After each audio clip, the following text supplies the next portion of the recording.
Nos dejan casi 3 meses sin fuente de noticia, Néstor.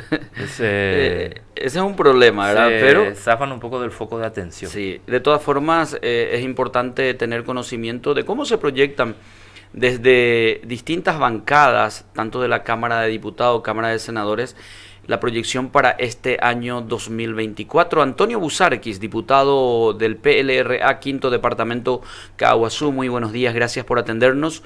Feliz año.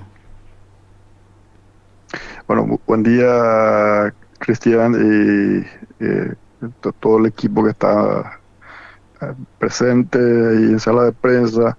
Feliz año nuevo para ustedes. Gracias por atendernos, diputado. Estaba mirando un posteo tuyo y vos sabés que me confundí todito con los años en que estamos ahora, porque hablaste del gregoriano, hablaste del calendario chino, del judío, de todo hablaste, pero al final de cuentas la conclusión es que estamos en el 2024, Antonio. Bueno, la verdad que sí. En la cultura, digamos, mundial, que es diversa, dependiendo de la religión, sobre todo el factor religioso es la que influyó en el establecimiento del año, ¿verdad? Y generalmente se rigen ya sea en base a lo que es el solsticio o la luna, ¿verdad? O la combinación de ambos para establecer los años, ¿verdad? Entonces, dependiendo para la religión judaica, por ejemplo, estamos arriba de los 5.000 años, Sí. ¿verdad? Y en el calendario chino, que es un calendario lunar, a más de 4.000 años, ¿verdad? Que ellos vienen contando, ¿verdad? Y para nosotros digamos, del mundo occidental y sobre todo el mundo cristiano, sobre todo, adoptamos el calendario en base al solsticio, al sol sobre todo, ¿verdad? Entonces, había un calendario más antiguo que era el calendario juliano, que lo estableció el emperador Julio César, pero antes de eso ya había un calendario romano propiamente, ¿verdad? Y luego aparece el famoso calendario gregoriano, que es lo que hoy día rige, que es aparentemente más preciso, ¿verdad? Pero siempre hay diferencias, como se dice, de minutos, y esos minutos y segundos con los años y años se convierten en diferencia de días, ¿verdad? Media. Por eso, por Y ejemplo, hay tenemos calendarios más cortos, más largos. Hay culturas donde el año, por ejemplo, comienza en marzo. En otras culturas el año comienza en junio, en otras en agosto. Y el nuestro, por supuesto, en enero, ¿verdad? Claro, y por eso, por ejemplo, este año es solsticio, ¿verdad?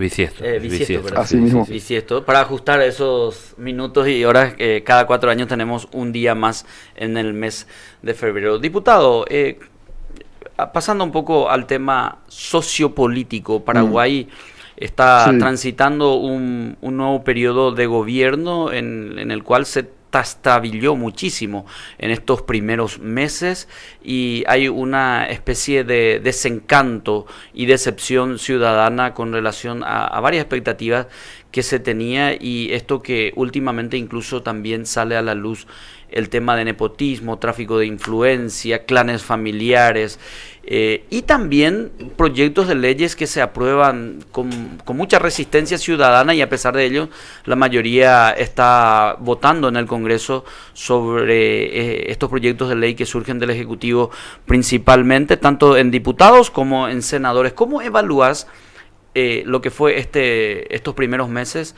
del gobierno Santiago Peña y el nuevo periodo parlamentario que comenzó en julio, los primeros 6 meses ya? Y bueno, debemos convenir que tuvimos un año difícil. Primero porque en toda transición de gobierno, como cada periodo de 5 años, es un problema de índole, digamos, estructural, constitucionalmente hablando. Imagínate, en agosto comienza un periodo de gobierno, en abril tenés las elecciones, le tenés ya un presidente electo en abril, que asume en agosto, entre un presidente que se está yendo y uno que está entrando, ¿verdad? Y generalmente se pierde ese año entre la transición. El presidente que asume ni siquiera ejecuta el presupuesto, por supuesto no tuvo la oportunidad ni siquiera de diseñar eso. Ujú. Pero al margen de esa cuestión, hubieron cuestiones bastante difíciles en el Congreso. Creo que el presidente Peña, al menos yo sí puedo hablarte con mucha propiedad de que no hubo tal intento de poner palo a la rueda. Se le apoyó bastante al gobierno, muchas iniciativas parlamentarias en las que nosotros, sobre todo desde el punto de vista de la oposición, puedo decirte, creíamos oportuna, le hemos acompañado. Imagínate la creación del Ministerio de Economía, por ejemplo, fue una de ellas que se aprobó en forma muy rápida, y unas cuantas reformas que ellos plantearon que se dieron, pero otras que no fueron muy auspiciosas, algunas que se aprobaron matambor batiente, sin ningún tipo de debate, sin ningún tipo de diálogo. Por ejemplo, como el tema jubilatorio, que es un tema que hasta ahora se tiene que seguir discutiendo, no es tan sencillo como algunos creen, ¿verdad? Y bueno, hubieron dificultades en el gobierno, incluso problemas generados y creados por el propio entorno del presidente de la República, hasta en forma innecesaria. Tuvimos bastantes cuestiones muy polémicas, ¿verdad? Que pudieron haberse evitado incluso. Pero también aciertos. Por ejemplo, un acierto que yo puedo destacar es lo que ocurrió en Tacumbú, el tema penitenciario, que hay que reconocer que sí fue un avance. Es lo que yo podría decirte, ¿verdad? Ujú. Con luces y sombras, pero probablemente el factor más preocupante a nivel social sigue siendo el tema económico. El lema de que vamos a estar mejor y cosas como esa, no se vislumbra un escenario muy auspicioso de que la población paraguaya podría estar, como se dice, entre comillas, mejor, ¿verdad? No estamos todavía sintiendo eso en la calle, no se siente. Incluso estuve hablando este fin de año con muchos comerciantes entre Navidad y Año Nuevo. Muchos me decían que en Navidad hubo algo de movimiento, en Año Nuevo se frenó todo, no había mucho circulante. Y bueno, la economía sigue resentida, ¿verdad? A pesar de que hubo un decreto del Ejecutivo para reducir el costo del combustible, del gas, incluso después, pero falta mucho trabajo, hay muchas tareas. Todavía no se siente el vamos a estar mejor. Y este año comenzamos con varios, no te digo golpes, pero con varios incrementos de pagos. Por ejemplo, el peaje, el estacionamiento en Asunción, que también afecta a los ovetenses que se trasladan hasta Asunción a hacer gestiones, etcétera. Es decir, son imposiciones que vienen por parte del Estado paraguayo para sus gobernados. Sin embargo, la contrapartida en el servicio es lo que no estamos teniendo. Y en la garantía de tener una economía por lo menos estable para toda la población paraguaya, que hoy en día se encuentra con, no te digo sorpresas, pero se encuentra con más obligaciones impositivas incluso. Mira, Cristian, te voy a decir lo siguiente. Es muy difícil que este gobierno, eh, yo te voy a tener que decirlo de esta forma. Difícil que se den cambios muy positivos si no se dan cambios estructurales. Nosotros tenemos un problema estructural fuerte en materia presupuestaria, por ejemplo. Vos tenés un costo operativo del 87%. El Estado paraguayo, de cada 100 guaraníes, 87 es el costo operativo, ¿verdad? Te sobra 13% para la inversión. y ese 13% vos tenés que dividir aproximadamente en 30 ministerios, entre 30 instituciones del Estado paraguayo. Entonces, matemáticamente, para los ministerios más grandes, como es educación, salud, obras públicas, tenés 1% de inversión al año, ¿verdad? Y 0,5% para los más pequeños, ¿verdad? Con esos números no vas a cambiar la realidad del país. Entonces, ¿qué es lo que hace el gobierno y todos los gobiernos que tuvimos? Se recurre al endeudamiento, al empréstito. Pero nuestro nivel de endeudamiento ya estamos llegando al 40% del PIB, ¿verdad? Más de 16.000 millones de dólares. Cuando termine este gobierno si continúa esto así, si esta gente continúa con la mayoría parlamentaria, vamos a ser un país hiperendeudado. Estamos caminando rumbo muy parecido a la situación de la Argentina, con la diferencia que al menos en Argentina el endeudamiento era para financiar programas sociales. En el nuestro no es tanto así. El nuestro es endeudarnos incluso para mantener gastos rígidos, ¿verdad? Por un lado. La reforma del Estado, diputado, ¿en algún momento se va a plantear de manera seria y contundente la reforma del Estado, la reducción, el achicamiento del Estado, que es un parásito prácticamente para nuestro país? No creo que suceda en este periodo, Cristian. Te voy a explicar por qué, y debemos ser justos y razonables, no porque muchos no querramos o no estemos de acuerdo. Pasa que el partido de gobierno, la fortaleza del partido de gobierno está en el funcionariado público.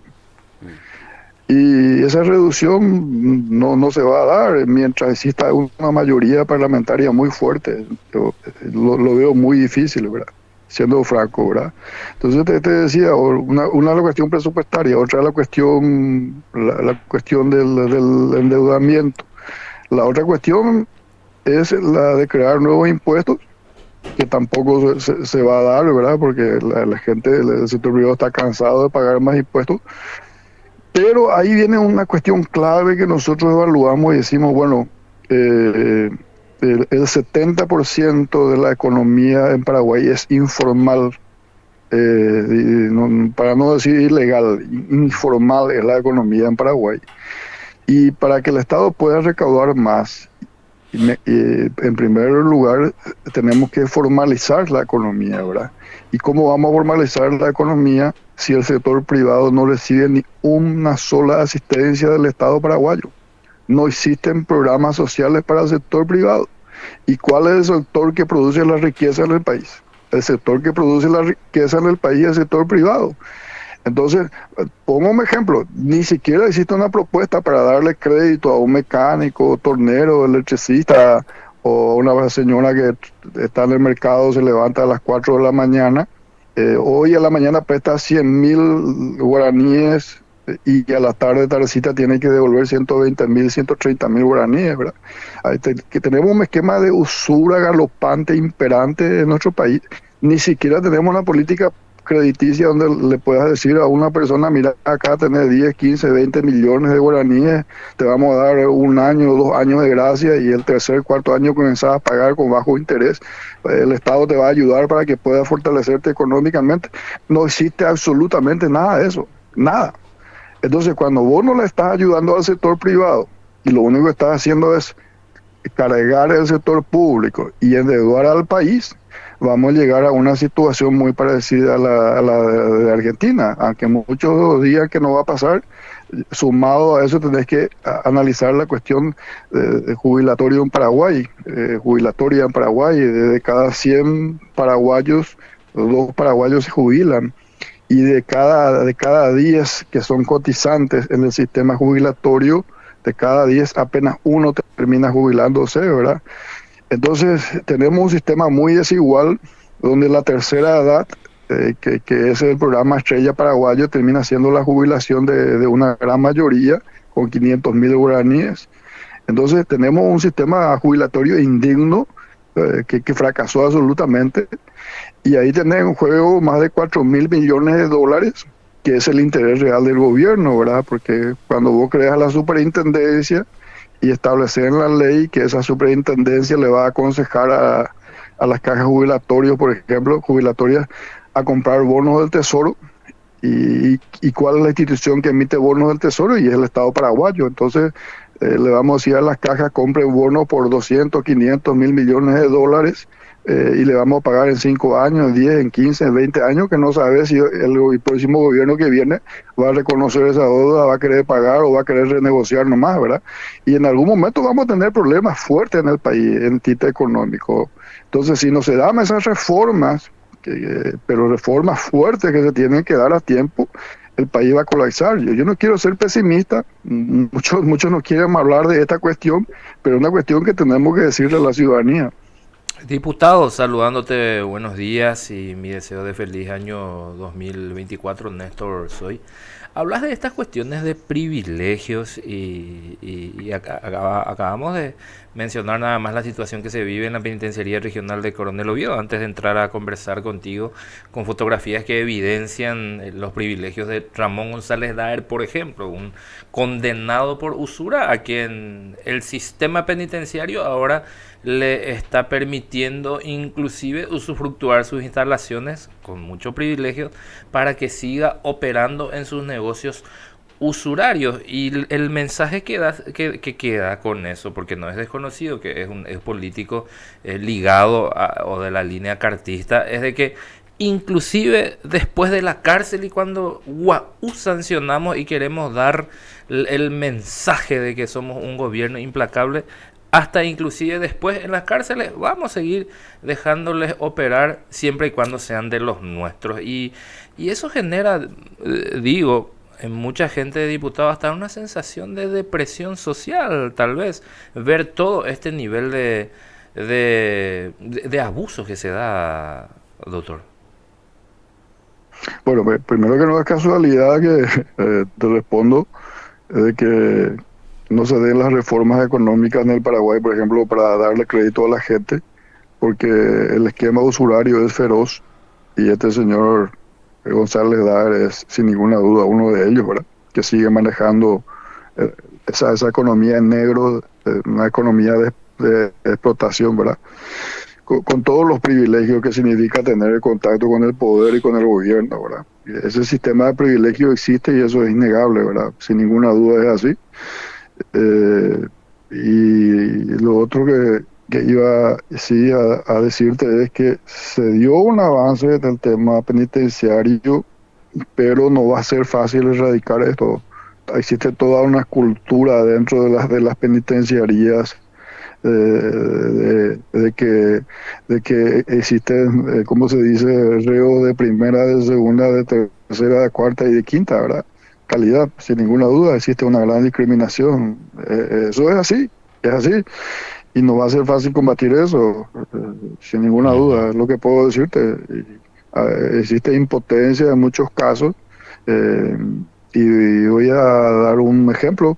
La aprobación, por ejemplo, en diputados de la famosa ley de devolución premiada, es como decirle al funcionario público: mira, está habilitado para robar, y si por ahí te pescan y te pillan, vamos a acordar nomás con la fiscalía y con el juez, y a lo mejor ni la comisaría vamos a pisar, ¿verdad? No nos vamos a ir ni presos, ¿verdad? Entonces, eso no tuvo mucho debate siquiera en diputados, doctor. No, se aprobó eso, en 12 minutos aprobaron 2, 3 proyectos de ley, ¿verdad? Ni siquiera aparte ilegal, que hay una cuestión que se le pasó a mucha gente. Existe un procedimiento parlamentario cuando vos presentás un nuevo proyecto de ley, se le da tratamiento de código, ¿verdad? Significa que se tiene que discutir artículo por artículo una ley, y ustedes habrán visto en los materiales, se aprobaran por capítulos las leyes. Capítulo 1 aprobado, capítulo 2 aprobado, capítulo 3 aprobado, cuarto aprobado, quinto aprobado.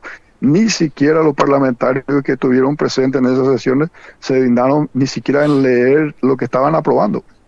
Te aseguro que si ahora le llamas a alguno, le preguntas de qué realmente se trata las leyes jubilatorias que aprobaron y esta ley de devolución premiada, no te van a ni siquiera poder explicar de qué realmente se trata. O sea que ni cuándo y cuál la o aprobada, diputado.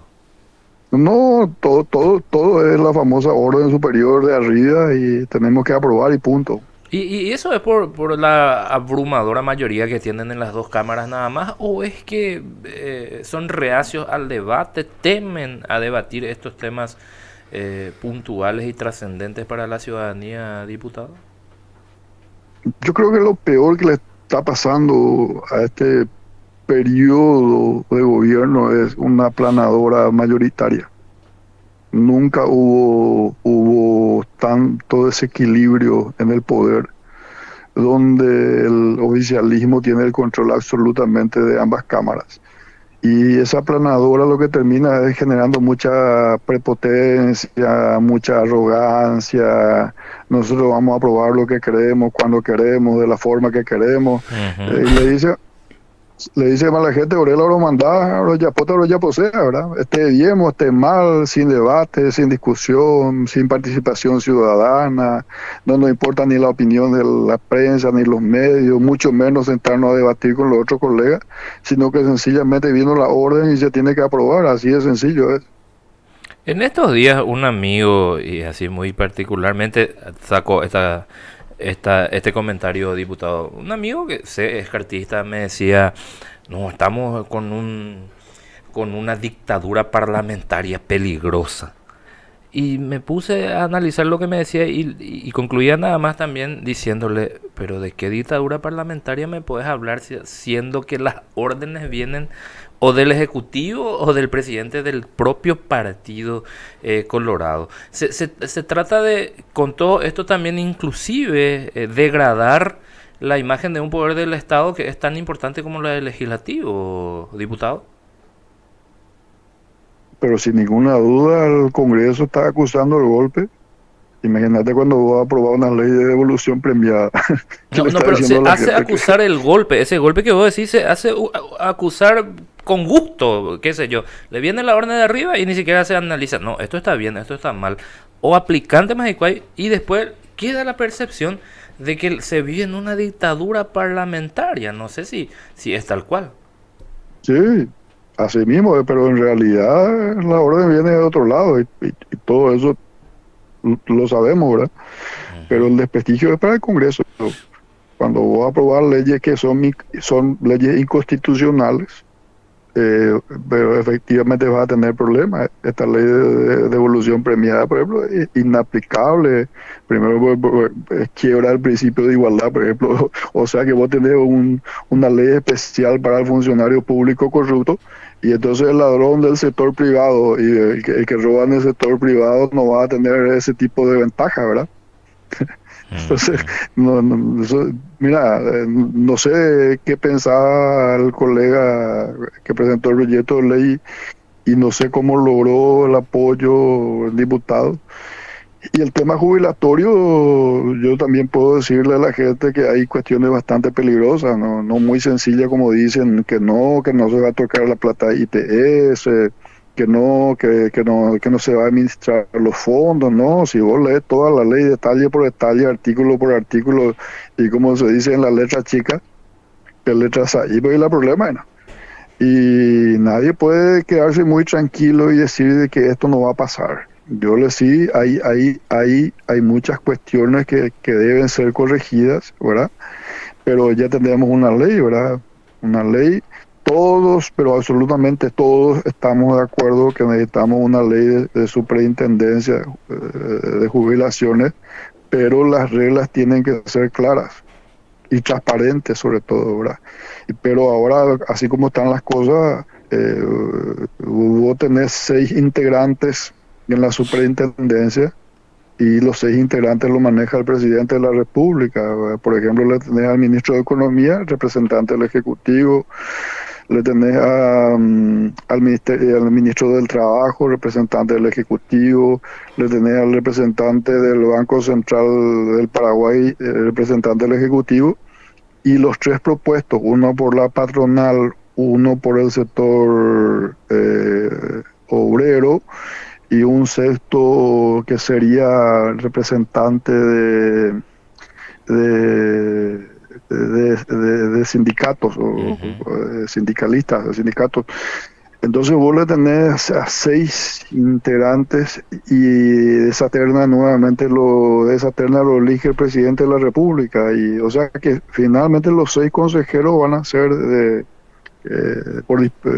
van a estar en sus funciones por disposición del presidente de la República, ¿verdad? Y estamos hablando de dinero de asegurados del sector privado, ¿verdad? Entonces, no existe un mecanismo de control. ¿Quién le controla al que controla en teoría? No existe un equilibrio de poder entre el sector público y el sector privado. Todo el control lo ejerce el sector público y el sector privado no tiene ninguna participación. Diputado, te agradecemos mucho por tu tiempo y por estas consideraciones. Que tenga feliz resto de jornada y feliz año nuevo. Bueno, muchísimas gracias para ustedes y feliz año nuevo también. Antonio Busarquis, diputado nacional.